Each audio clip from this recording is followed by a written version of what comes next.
Dina Senin Kliwon tanggal 2 Juni taun 2020 yen wulan Jawa sasi besar.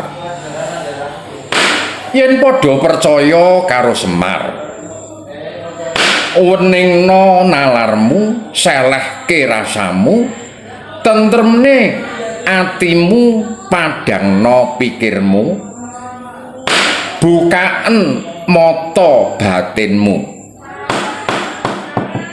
Sawangen titahe Gusti kang wujude manungsa kang asma Jokowi, tonton solah bawane, tonton budi pekertine, tonton selagane, tonton tata carane ngendika, tata carane nata kalimat, nata wicara.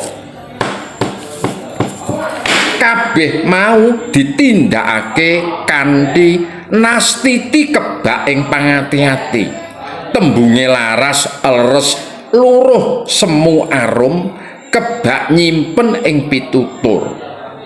Ya kuwi kang sinebut jiwa luhur. Trah kusuma turune ngatapa, tedhake andana wurih, bisa ngademi, bisa ngayomi, bisa nentremi lan bisa nguripi. Kalamun ing kitab Pedalangan satriya iku kena kasebut manungsa panuksmaning Sang Hyang Bathara Wisnu kang darmane bisa nentremake jagat saisine. Kalamun sira durung bisa maca pribadine Lurahe Jokowi ora apa-apa, ning mung welinge Semar lerenana nggonmu padha nyerang mitenah nganiaya ngina karo Lurahe Jokowi. Iku yen gugu pituture Semar.